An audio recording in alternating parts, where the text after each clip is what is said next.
ചോദ്യം: നായ വീടിന്റെ അകത്ത് പ്രവേശിച്ചാൽ അവിടെ നജസാകുമോ? ആയാൽ എന്ത് ചെയ്യണം? ഉത്തരം: നായ വീടിന്റെ അകത്ത് കയറിയെന്നതുകൊണ്ട് നജസാവുകയില്ല.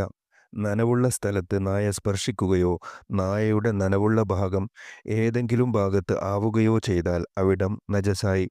അങ്ങനെ നജസായ ഭാഗം 7 പ്രാവശ്യം കഴുകണമെന്നും 7-1 ശുദ്ധമായ മണ്ണ് കലക്കിയ വെള്ളം കൊണ്ടാവണമെന്നും പ്രവാചകൻ പഠിപ്പിച്ചിട്ടുണ്ട്. നായ സ്പർശിച്ച ഭാഗത്ത് പകരുന്ന അണുക്കളെ നശിപ്പിക്കുവാൻ മണ്ണ് കലക്കിയ വെള്ളത്തിനേ കഴിയൂ. മണ്ണുള്ള അകമാണെങ്കിൽ അവിടെ പ്രത്യേക മണ്ണ് ചേർക്കേണ്ടതില്ല. മാർബിളോ സിമന്റോ പൊടിയില്ലാത്ത മണലോ ആണെങ്കിൽ അവിടെ മണ്ണ് ചേർക്കുക തന്നെ വേണം. ചോദ്യം: ആടിനെ കറന്നപ്പോൾ പാലിൽ ആടിന്റെ കാഷ്ടം വീണു. എന്നാൽ എന്ത് ചെയ്യും? ഈ പാൽ ഉപയോഗിക്കാമോ? ഉത്തരം: ഏത് ജീവിയുടെയും കാഷ്ടം നജസാണ്. പാൽ പോലത്തെ ദ്രാവകത്തിൽ നജസ് വീണാൽ ശുദ്ധിയാക്കാൻ കഴിയില്ല. അതിനാൽ ആ പാൽ ഉപയോഗിക്കാൻ പാടുള്ളതല്ല.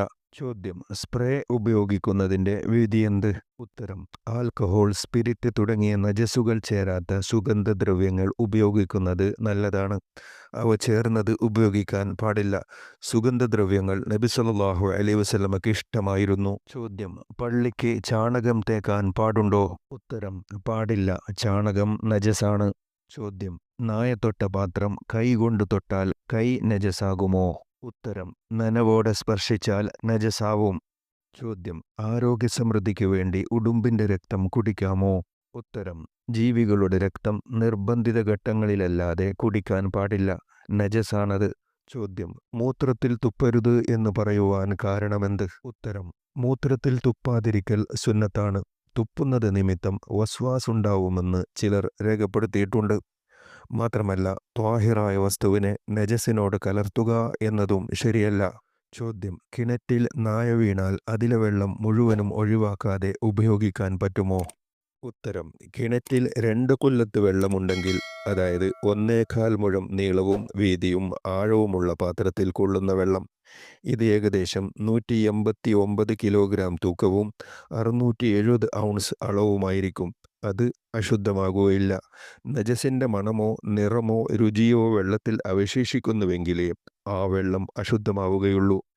എന്നാൽ മേൽപ്പറഞ്ഞ പകർച്ച ഇല്ലെങ്കിലും ബക്കറ്റ് കൊണ്ട് വെള്ളം കോരിയെടുക്കുമ്പോൾ ആ ബക്കറ്റിൽ നായയുടെ രോമമുണ്ടാകുന്ന പക്ഷം ആ വെള്ളവും പാത്രവും അശുദ്ധമാകും. ആ പാത്രം ശുദ്ധിയാകാൻ 7 വട്ടം കഴുകണം. അതിലൊന്ന് ശുദ്ധിയുള്ള മണ്ണു കലക്കിയ വെള്ളം കൊണ്ടുമാവുകയും വേണം. അപ്പോൾ കിണറ്റിൽ രോമങ്ങളുണ്ടെങ്കിൽ അത് ഒഴിവാക്കാനുള്ള മാർഗങ്ങൾ സ്വീകരിക്കേണ്ടതാണ്. കിണറ്റിൽ 2 കൊല്ലത്തിൽ കുറഞ്ഞ വെള്ളമാണെങ്കിൽ നായ വീഴുന്നതോടെ തന്നെ അശുദ്ധമാകുന്നതാണ്. ചോദ്യം: നിസ്കരിച്ചു കൊണ്ടിരിക്കെ തുപ്പേണ്ട ആവശ്യം നേരിട്ടാൽ വസ്ത്രത്തിൽ തുപ്പാവുന്നതാണെന്ന് ഒരു ചോദ്യോത്തര പംക്തിയിൽ കണ്ടു. എന്നാൽ കഫം വായിൽ നിന്ന് പുറത്തു വന്നാൽ നജസാകില്ലേ? അങ്ങനെ നജസായ കഫം പുരണ്ട വസ്ത്രത്തോടെ നിസ്കരിച്ചാൽ സ്വഹീഹാകുമോ? പള്ളിയിൽ തുപ്പിയാൽ മുർത്തദ്ദാവുമോ? ഉത്തരം: കഫം വായിൽ നിന്ന് പുറത്തു വന്നാലും നജസല്ല. അതുകൊണ്ട് തന്നെ കഫം പുരണ്ട വസ്ത്രം ധരിക്കുന്നത് നിസ്കാരത്തിന്റെ സാധുതയെ ബാധിക്കില്ല.